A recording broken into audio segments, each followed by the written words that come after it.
नमस्कार दोस्तों। तो आज दुनिया में एक नई रेस चल रही है। पहले रेस ऑयल की होती थी, जिसके पास ऑयल उसकी पावर। लेकिन अब गेम बदल गया है। अब रेस है चिप्स की। आर्टिफिशियल इंटेलिजेंस यानी एआई। चिप्स के बिना कुछ नहीं है। और चिप्स बनेगी मिनरल से। मतलब कहानी शुरू होती है जमीन के नीचे से और पहुंचती है डाटा सेंटर तक। इस चेन को सिक्योर करने के लिए एक नया ग्लोबल अलायंस बना है, जिसका नाम है पैक्स सिलिका। आज हम सिंपल भाषा में समझेंगे कि पैक्स सिलिका है क्या, इंडिया इसका इसमें क्यों आया, और इससे हमारे फ्यूचर पर क्या असर हो सकता है।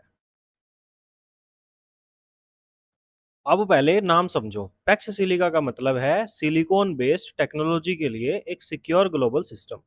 ये यूनाइटेड स्टेट लीड इनिशिएटिव है। मतलब अमेरिका के लीडरशिप में ट्रस्टेड कंट्रीज मिलकर एक टेक्नोलॉजी सप्लाई चेन बनाना चाहते हैं। इसमें तीन चीजें मेन हैं। पहली क्रिटिकल मिनरल्स, दूसरी सेमीकंडक्टर फैब्रिकेशन, तीसरी एआई इंफ्रास्ट्रक्चर। सीधी बात है कि एआई सिर्फ सॉफ्टवेयर नहीं, एआई के पीछे चिप है। चिप के पीछे सिलिकॉन वेफर है। वेपर के पीछे रिफाइंड मिनरल्स है, और मिनरल्स के पीछे माइनिंग है, और माइनिंग और प्रोसेसिंग है। इसी फुल चेन को बोलते हैं ग्लोबल सिलिकॉन स्टैक। अब सवाल आता है, ये अलायंस इंपॉर्टेंट क्यों है। देखो जी, एआई चलाना है तो एडवांस चिप्स चाहिए, एडवांस चिप्स बनानी है तो क्रिटिकल मिनरल्स चाहिए, और अगर मिनरल सप्लाई रुक गई तो चिप प्रोडक्शन स्लो हो जाएगा। चिप स्लो हुआ तो laptop, electric vehicles, satellite, hospital equipment, ये सब इफेक्ट हो सकते हैं। कोविड के टाइम में शॉर्टेज याद है? कार्स जो थी वो डिलीवरी तक लेट हो गई थी। अब सोचो फ्यूचर में एआई चिप की शॉर्टेज हो जाए तो कितना बड़ा इम्पैक्ट होगा। इसलिए दुनिया अब समझ रही है कि इकोनॉमिक सिक्योरिटी और टेक्नोलॉजी सिक्योरिटी दोनों अलग चीजें नहीं है। जिनके पास मिनरल्स, चिप और कंप्यूटर पावर है, वही फ्यूचर टेक्नोलॉजी में स्ट्रांग रहेगा। अब देखो, ये पूरी कहानी का मैप है। सबसे पहले आते हैं क्रिटिकल मिनरल्स पर। ये रॉ मटेरियल्स है। और अगर आपको क्रिटिकल मिनरल्स के बारे में ऐसी इंफॉर्मेटिव वीडियो चाहिए तो आप कमेंट बॉक्स में लिख दो, मैं अलग से भी उसकी वीडियो बना दूंगा। फिर आते हैं प्रोसेसिंग और रिफाइनिंग। रॉ मिनरल्स को हाई प्योरिटी इंडस्ट्रियल मटेरियल बनाया जाता है।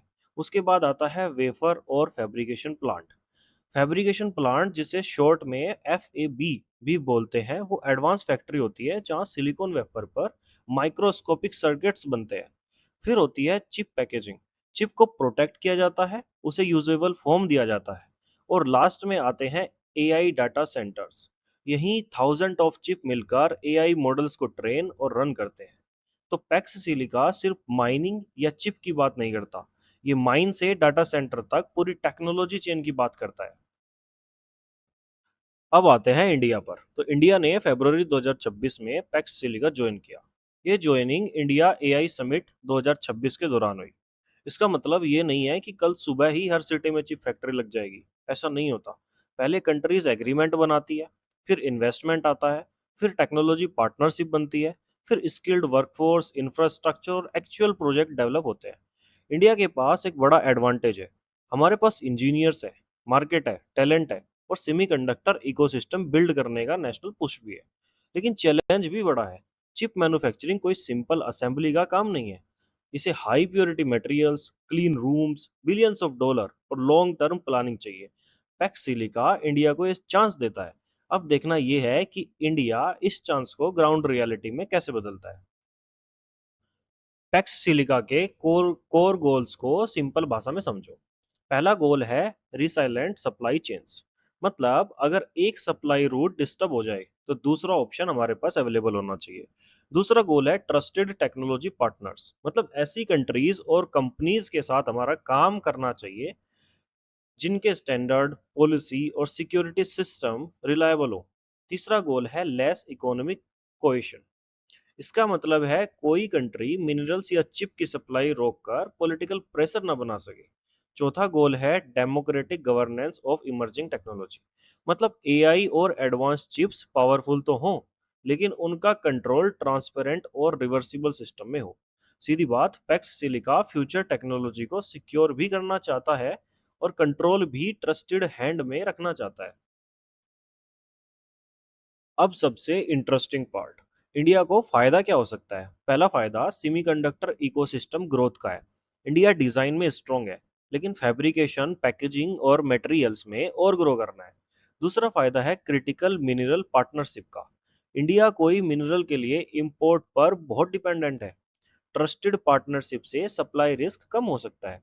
तीसरा फायदा एआई इंफ्रास्ट्रक्चर का है। एआई एप्स बनाने से काम नहीं चलेगा, हमें data centers, high performance chip और electricity cooling system, secure networks भी चाहिए।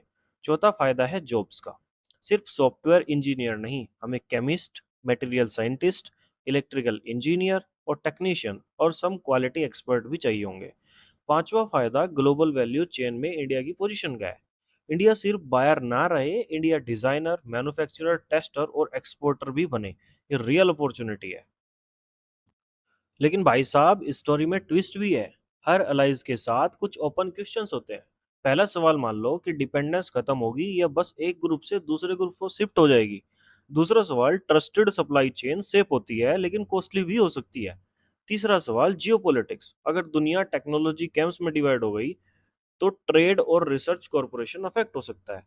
चौथा सवाल, एग्जीक्यूशन, एग्रीमेंट से साइन कराना बहुत इजी है, but factory banana, minerals refine करना, स्किल्ड पीपल ट्रेन करना और टेक्नोलॉजी ट्रांसफर करना एक हार्ड काम होता है भाई। इसलिए पैक्स सिलिका की रियल सक्सेस बोलने बालने से नहीं पता चलेगी।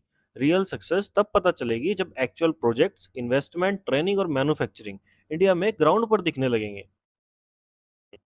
अब पूरी स्टोरी को 4 पॉइंट में लॉक कर लो। पहला, इंडिया फरवरी 2026 में पैक्स सिलिका में फॉर्मली ज्वाइन हुआ। दूसरा, इसका एम ग्लोबल सिलिकॉन स्टैक को सिक्योर करना है। तीसरा, ये क्रिटिकल मिनरल, सेमीकंडक्टर फैब्रिकेशन और एआई इंफ्रास्ट्रक्चर को एक ही चैन के रूप में देखता है। चौथा, ये अभी डेवलपिंग फ्रेमवर्क है, फाउंडेशन अभी बन रही है, कंट्रीज बहुत सारी इसमें जुड़ रही है, लेकिन रियल इम्पैक्ट प्रोजेक्ट से ही आएगा। तो पैक्स सिलिका को सिर्फ अमेरिका चाइना वाली स्टोरी मत समझो। ये फ्यूचर टेक्नोलॉजी कंट्रोल की रेस है। मिनरल्स किसके पास होंगे, चिप कौन बनाएगा, एआई डाटा सेंटर कहाँ होंगे और फ्यूचर डिजिटल इकोनॉमी का कंट्रोल किसके पास होगा। इंडिया के पास चांस है। अब गेम ये है कि हम इस चांस को कितनी स्मार्टनेस से यूज करते हैं। मैं हूं डॉक्टर अरुण। धन्यवाद।